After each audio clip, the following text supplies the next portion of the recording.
4-0। अगर भाई मैं ये स्कोर लाइन की बात करूं तो एक टीम कुछ दिन पहले इसी स्कोर लाइन से पेली गई थी जिसका नाम था रियल मैड्रिड एल क्लासिको में। लेकिन ये 4-0 स्कोर लाइन कल एक टीम के साथ हुआ है जिसका नाम है मैनचेस्टर सिटी। जी हाँ भाई, प्रीमियर लीग में मैनचेस्टर सिटी अपना गेम हार गई है 4-0 से। और किस टीम के खिलाफ आ रही है? Tottenham Hotspur. कहाँ आ रही है? एथियाड पे। तो भाई कल कुछ ऐसा क्रेजी थिंग हुई है प्रीमियर लीग में जो कोई सोच भी नहीं सकता था। मैनचेस्टर सिटी अपने होम में 2 साल बाद एक गेम हारी है भाई, पहली बार। मतलब ये रिकॉर्ड था अभी तक का, वो कल भाई डिस्ट्रॉय हो गया। और पेप ग्वार्डियोला भाई सच में इस टाइम पे he is looking very very helpless right now. Manchester city भाई बहुत बड़े क्राइसिस में इस टाइम पे। 5th consecutive defeat Manchester city की, 5th कंसेक्यूटिव। भाई ये आज तक कभी नहीं हुआ पेप गार्डियोला के करियर में। बंदा लीग कप में टॉटनम हॉटस्पर से हारा 2-1 से, उसके बाद बॉर्नमथ से हारा 2-1 से प्रीमियर लीग में, उसके बाद स्पोर्टिंग ने धमाका कर दिया 4-1 से। भाई इनको मतलब बिल्कुल ही आउट ऑफ पार्क भेज दिया।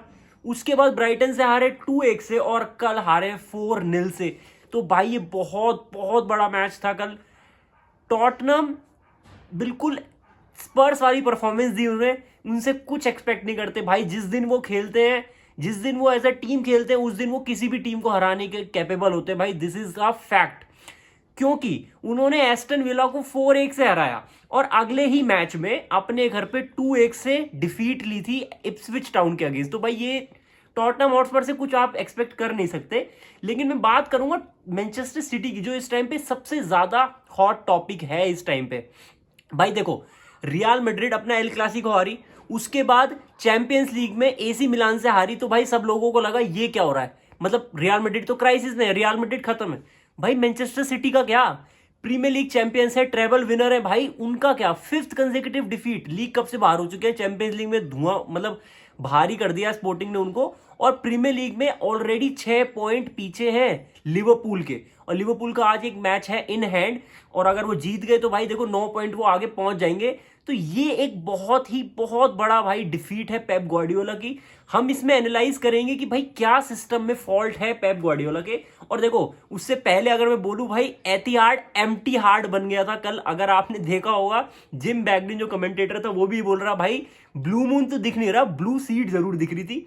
तो भाई इतना बुरा हाल सिटी का कैसे हुआ, हम पता करते हैं। देखो यार, रॉड्री के इंजर्ड होने के बाद ना भाई, एक सबसे बड़ी गलती जो पेप गार्डियोला की थी, वो इस समर में एक बेस्ट मतलब एक सॉलिड बैकअप सीडीएम को रिक्रूट ना करने की थी भाई।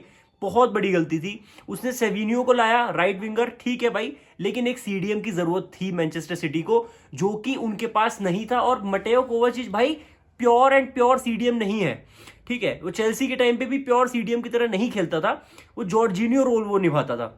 तो अब जब रॉड्री इंजर्ड हुआ है तो भाई बहुत ही ज्यादा वल्नरेबल हो चुकी है इस टाइम पे मैनचेस्टर सिटी। और एक बहुत ही बड़ी प्रॉब्लम जो सिटी की लगती है मेरे को, वो है इस साल इंजरी क्राइसिस। भाई बहुत इंजरीज हुई हैं। लेकिन अगर हम बात करें, ये वही मैनचेस्टर सिटी है जो भाई इतना ज्यादा स्पेंड करके एक बहुत ही गजब का स्क्वाड बनाया था जब वो ट्रेबल जीते थे, क्योंकि उनके पास 2 टीम थी, ए टीम बी टीम। भाई कोई सी भी टीम से ये जीत जाते थे। तो अगर ये हम बोले कि कल मैनचेस्टर सिटी के पास प्लेयर्स नहीं थे ये मैच जीतने के, तो भाई वो गलत होगा। एवरीवन वाज ब्रिलियंट प्लेयर भाई, क्योंकि आपका डिफेंस में भाई जॉन स्टोन्स, अकांजी, काइल वॉकर, ग्वार्डियोल, भाई बैकलाइन तो आपकी सॉलिड है ही। एडरसन आपके पास गोलकीपर था, Bernardo Silva, Gundogan, Phil Foden, सेविनियो, Holland. तो भाई ये सारे प्लेयर्स तो आपके पास थे ना, लेकिन आप तब भी नहीं जीत पाए और बहुत ही खराब खेली है मैनचेस्टर सिटी भाई। लिटरली आप अगर मैच को एनालाइज करोगे, Tottenham were very very very solid भाई। क्या काउंटर अटैकिंग फुटबॉल करी है उन्होंने, और इतना सेंसेशनल फुटबॉल देख के इतना मजा आता है कि यार ये होता है फुटबॉल। आप सकर पंच कर रहे हो, आप प्रेशर अब्सॉर्ब कर रहे हो, उसके बाद आप उनको ऐसे हर्ट करते हो कि भाई वो देखते रह जाते हैं। और मैं बात करूं अगर हालैंड की, तो भाई हालैंड मतलब यार अब ना वो वाली जो रेस थी ना कि ये भाई मेसी और रोनाल्डो का एरा जो है वो कैरी ऑन करेंगे, हालैंड और एम्बाप्पे दोनों ही अपने एंड पे फ्लॉप कर चुके हैं भाई बुरी तरीके से इस सीजन। तो भाई वो वाली डिबेट तो अब भूल जाओ। तो हालैंड तो भाई कल बिल्कुल ही इतने सारे चांसेस उसको मिले भाई, एक गोल तो मारना था उसको। लिटरली बहुत खराब परफॉर्मेंस हालैंड की। और भाई अब पता नहीं क्या होने वाला है मैनचेस्टर सिटी का। तो प्रॉब्लम तो हम यहां पे ये देख रहे हैं, पेप ग्वार्डियोला का सिस्टम वर्क नहीं कर रहा, ना ही प्रेसिंग है उसकी टीम के पास। जो उसका सिस्टम है 3-1-5-1 खिलाता है जनरली पेप ग्वार्डियोला, एक फॉल्स लाइनअप दिखाता है वो 4-2-3-1 की, लेकिन वो 3-1-5-1 खिलाने में बिलीव करता है, मिडफील्ड को बहुत ज्यादा पैक्ड रखता है, लेकिन वो सिस्टम वर्क नहीं कर रहा है भाई। इस टाइम पे बहुत ही इजीली वो खुल जा रही है। अपने पिछले 5 गेम्स में 14 गोल कंसीड किए हैं पेप ग्वार्डियोला की टीम ने, ये आज तक कभी नहीं हुआ है, not even in Bayern Munich, not even in Barcelona, लेकिन मैनचेस्टर सिटी के साथ ये हो रहा है। और भाई अगर मैं बात करूं, ये एक क्राइसिस मोड है, क्योंकि Premier League title already slip हो चुका है। अगला मैच लिवरपूल के अगेंस्ट है मैनचेस्टर सिटी का एनफील्ड पे, और अगर वो गेम वो हारते हैं तो भाई समझ लो ये Premier League title already over है। तो भाई ये अगर मैं बात करूं कि अब इससे आगे क्या होगा, मैनचेस्टर सिटी को क्या करना चाहिए कि भाई जिससे वो वापस इस पूरे लीग में आए। देखो भाई, सबसे पहले तो आपको एक बिलीफ रखना होगा। इस टाइम पे मैनचेस्टर सिटी को देख के लग रहा है भाई उनके शोल्डर्स ड्रॉप हो चुके हैं ऑलरेडी। यहां पे पेप ग्वार्डियोला का मैन मैनेजमेंट काम आएगा, जिसमें वो बहुत ही खराब रहा है। इसकी एक क्रिटिसिज्म होती रही है भाई, he is a technician, is a world class technician, but वो मैन मैनेजमेंट अच्छा नहीं कर पाता। प्लेयर्स को कभी वो इतना क्रिटिसाइज कर देता है कि भाई वो ड्रेसिंग रूम है वो भाई लूज कर देता है। तो यहाँ पे मैनचेस्टर सिटी को सबसे पहले पास अपने बिलीफ चाहिए, और अगर जनवरी ट्रांसफर विंडो में एक बैकअप सीडीएम अगर उनको मिल जाए तो भाई दैट वुड बी ग्रेट, क्योंकि बहुत वल्नरेबल है यार वो इस टाइम पे। इतना खराब डिफेंस, काइल वॉकर पुअर भाई, बिल्कुल पुअर। जो Kyle walker best right back की कैटेगरी में आता था, कल वो बुली हो रहा था सॉन से, जेम्स मैडिसन से और भाई उडोगी से, इतना बुरा हाल था। अब मैं बात करूंगा टॉटनम की। भाई टॉटनम जिस तरीके से खेल रही है सीजन, भाई उसको देख के लग रहा है ये रोलर कोस्टर राइड है। पिछले 10 गेम्स में 5 गेम जीते हैं, 5 गेम हारे उसने, प्रीमियर लीग में बात कर रहा हूं। लेकिन ये गेम जो था भाई, इसमें एंगे पोस्टेकोग्लू की तारीफ करनी होगी, जिस तरीके से उसने टेक्टिकल सेटअप किया टॉटनम का। उन्होंने प्रेशर अब्सॉर्ब किया, और भाई जब भी चांसेस मिले दे वर वेरी क्लिनिकल भाई, बहुत ही बेहतरीन क्लिनिकलिटी थी उनकी गेम में।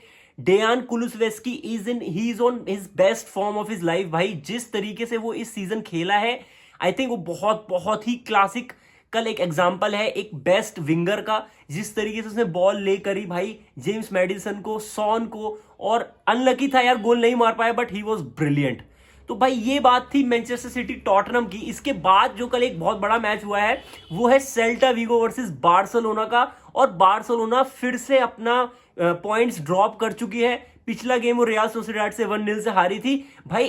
कल वो सेल्टा वीगो के अगेंस्ट 2-0 से लीड कर रहे थे भाई, और आखिरी के 10 मिनट में 2 गोल कंसीड कर लिए, रेड कार्ड मिल गया कसाडो को, सारी चीज हो गई इस पूरे मैच में, और उन्होंने ये पॉइंट्स फिर से ड्रॉप कर दिए हैं, जो कि एक वरिंग साइन रहेगा आई थिंक हैंसी फ्लिक के लिए। क्योंकि भाई जिस तरीके से स्टार्ट रहा है बार्सिलोना को, उन्होंने बायर्न म्यूनिख को धो डाला था, रियल मैड्रिड की पिटाई कर दी थी, लेकिन पिछले 2-3 गेम्स में उनका वो परफॉर्मेंस का लेवल नहीं रहा। लमीन यमाल इंजर्ड था, नहीं खेला था, लेकिन कल गावी को एक स्टार्ट मिला था आफ्टर 1 ईयर जब उसने एसीएल इंजरी हुई थी। तो एक बहुत ही अच्छा गेम था गावी का, लेकिन बार्सिलोना बहुत ही खराब खेली सेकेंड हाफ में भाई। इतना गंदा पोजीशन उन्होंने रखा, इतना लूज किया पोजीशन।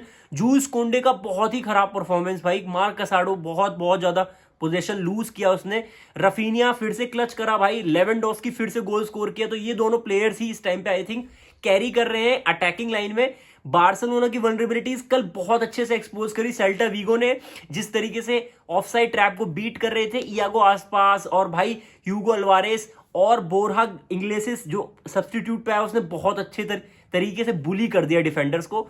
तो भाई अब रियल मैड्रिड का मैच है आज लिगानेस से, और मैड्रिड के पास चांस है कि 1 पॉइंट मतलब जो गैप है उनके बीच में अब 1 पॉइंट तक ही ला सकेंगे वो। ऑलरेडी वैसे अभी 2 गेम है उनके पास इन हैंड। तो भाई बहुत ही अच्छा कमबैक हो सकता है रियल मैड्रिड का ला लीगा में। जिस तरीके से बार्सिलोना की परफॉर्मेंस रही है, वो ड्रॉप किया है उन्होंने अपना स्टैंडर्ड। तो भाई आगे की एनालिसिस करेंगे। अच्छे मैचेस हैं आज, जैसे कि लिवरपूल साउथहैम्पटन है, और Manchester United versus Ipswich town है, जो बहुत बड़ा गेम होने वाला है। रूबेन एमोरिम का पहला गेम मैनचेस्टर यूनाइटेड के लिए, और रियल मैड्रिड वर्सेस लेगानेस। तो भाई बने रहिए चैनल के साथ, लाइक शेयर सब्सक्राइब करना ना भूलिएगा। मिलते हैं अगली वीडियो में।